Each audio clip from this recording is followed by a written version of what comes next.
Welcome to the first community engagement program that we have set up to create awareness on how children think and learn, and also for you to have tips on identifying special needs in children or those that are gifted and what to do.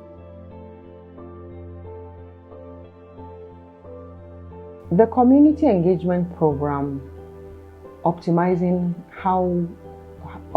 children's learning experiences, was designed by the Brain Bloom Center and Savannah Resources, and the purpose was to bring stakeholders together and discuss how best to get through to children, to understand how they think, and to bring out the genius in each child, to be able to understand how these children learn.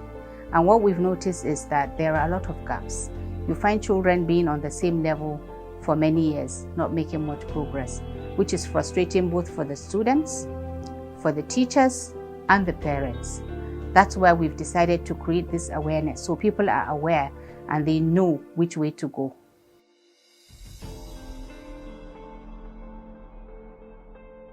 I just want to elaborate on how children think and learn.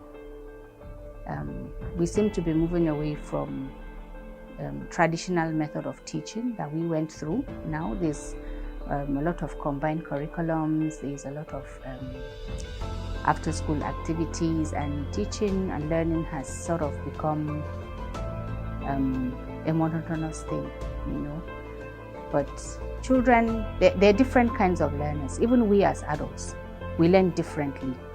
For me, for example, I'm a visual learner. So if you are trying to give me directions and you tell me turn left, turn right, go near the west, and I'm going to just get lost. I will be even loster than before I started my journey. But if you give me landmarks, say when you get to the junction, you will see a signboard that is green, is advertising makeup, then you turn left. Then when you get to the end of the road, you're going to see a junction, there's one that has a green gate and stuff like. When you give me those kind of descriptions, then I can put pictures in my head, and that would help me get to where I'm going easily. So it's the same way with children. Some of them are audio learners. They prefer to listen, and whatever they hear, they will understand. I know some of my mates when we were in school, as long as they attend the class, they don't copy notes, they don't even read afterwards, and they will ace their exams. Those are auditory learners. They do really well, and they can learn new languages fast. That is their strength. And some people, like me, are visual learners. They like to see pictures or videos that gives them a clearer picture of what the words are talking about.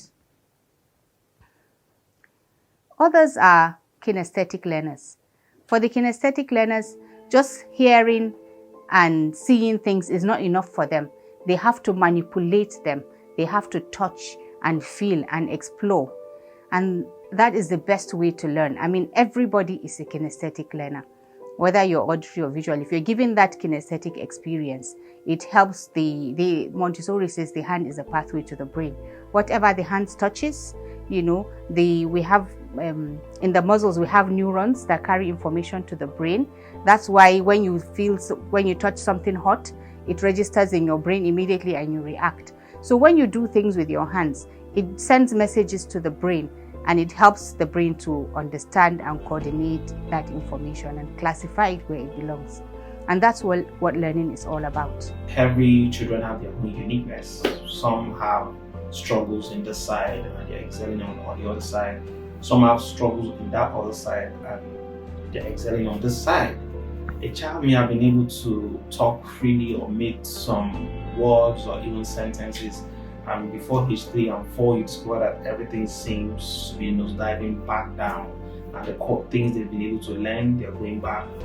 A child may have difficulties sitting still, they're a bit hyperactive, impulsive, or they have difficulty paying attention or focusing in class. With all these issues, it's also affecting the academics. Other children may have anxieties and worries here and there, They may feel not good enough. They may feel like people don't like them. They may not even like their home body.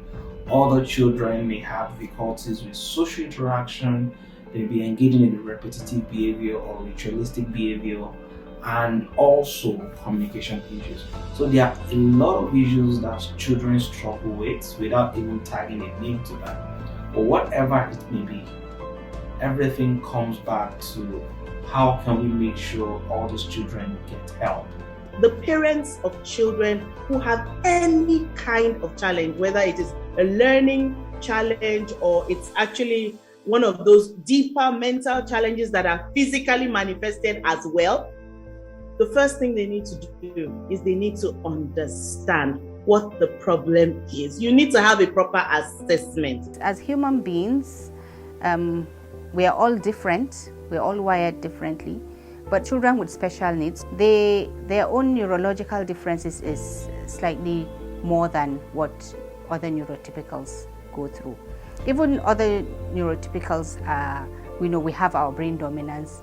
If you take the test, there's a test you can test to find out if you have your left side of the brain is more dominant than the right side of the brain. So it's more so for children with special needs. And so the best way to teach them that will accommodate all types of learners is you go multisensory. So when you teach them, you have to engage minimum 3 of their senses. You have to make sure they can see, they can touch, they can hear, or they can smell. By bringing all of that, when you have a lesson, you have to think about activities that you can do that will support whatever topic it is that you're teaching them. I'm a mother with 4 kids, and one of them happens to have Down syndrome, and that's the only female amongst them, Fatima. Discovering that Fatima had Down syndrome was a bit of a challenge for me initially, because I never knew what it was. And when I had her, the doctors didn't tell me immediately that she had Down syndrome until I got home and discovered after a while that she had some characteristics and features that and behavior that I didn't quite understand. So by the time I went back to the hospital to discuss that with the doctor, he now put me through what Down syndrome was, how it affects their life, how to manage them and care for them. So that's how I had to pick up from my broken pieces and, start working with her. For parents and teachers that notice that this child, if for instance you notice that this child isn't catching up in class the way the other children are catching up, there's no need to panic.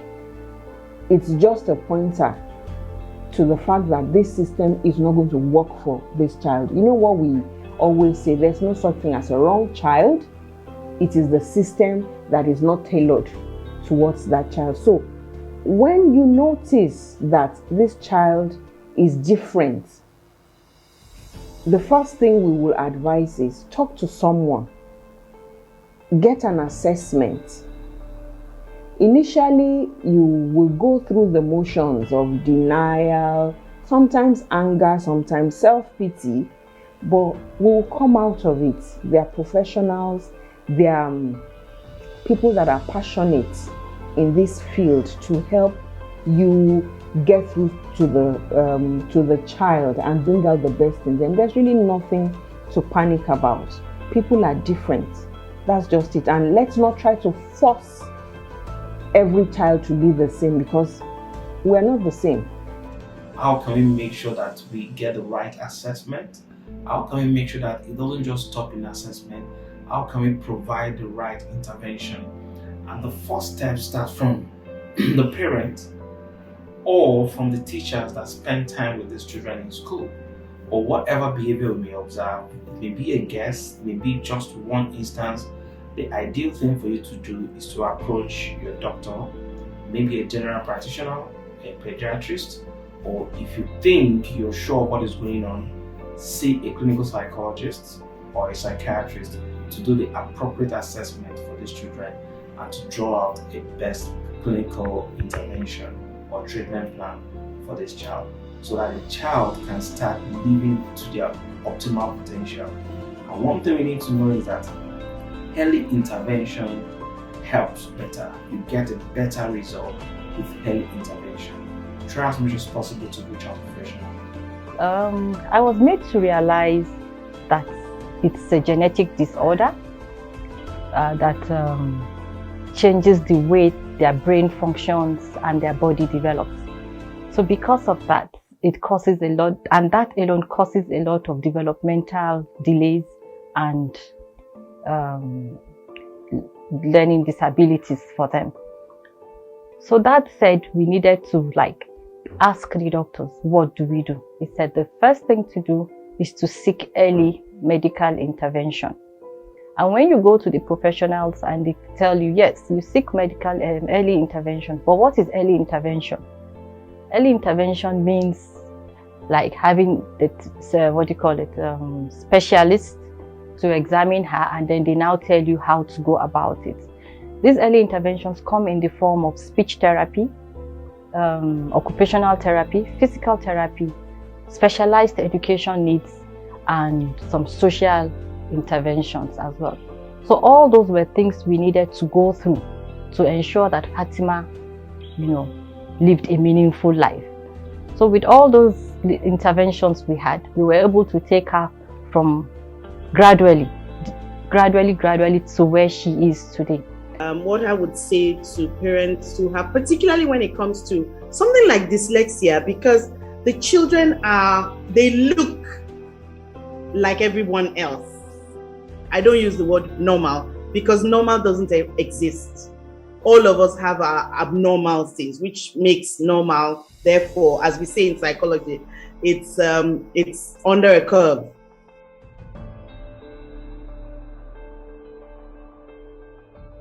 We understand that this can be a great burden, emotional, psychological, and financial burden on some parent or guardian. But one of the things that we can do to also relieve of our own burden is to help these children get help. And by so doing, we also need to probably try and get help for ourselves, because most of the time, our own well-being also positively or negatively influence the recovery rate of the children. So whatever the child may be going through, though you may not be able to see the fracture on the mind, you may not be able to see the problem, because everything is right there in the mind, in the brain. But whatever they may be going through, there is a way out, either to manage it, there is a way out, either to correct it. Don't give up, get help. It's about helping children to express themselves and helping the adults in their lives, the parents, the caregivers, the teachers, also relate better with the children so that it makes all our jobs easier. Well, they say Down syndrome. I hear people say Down syndrome does not come with a manual, but with a mom who never gives up. For mothers, caregivers, please don't give up on these children. Show them love, care for them, and then I'm sure they'll be able to reach their full life potential. So children with special needs are not ill, It's a way of being, be it autism or Down syndrome. It's a way of being. That is the way God created them. He made them special, and He chose you, the caregiver, specially to love them. And it's not a sickness that has a cure. You go to the hospital, the first point of call is pediatricians. They do a physical exam and they tell you your child is okay. But you're still seeing some traits of things, you don't quite understand. The next thing, we start going to the mosque and the churches, pretend, behaving as if it's one evil spirit that needs to be casted out of them. There is nothing wrong with them. That is just the way they are. The best thing you can do for them is to accept them the way they are, show them love, and try and meet their needs as much as possible. Meeting those needs will give you mind-blowing results. So we remain grateful to all our partners.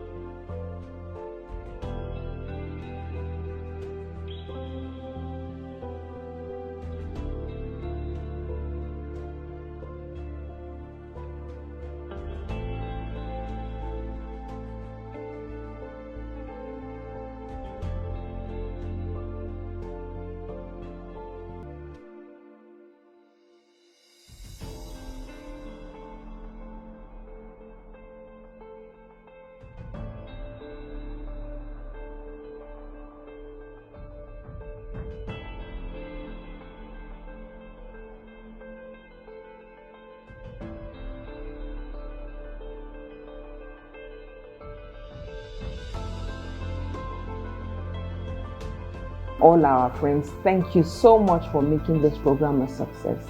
Thank you.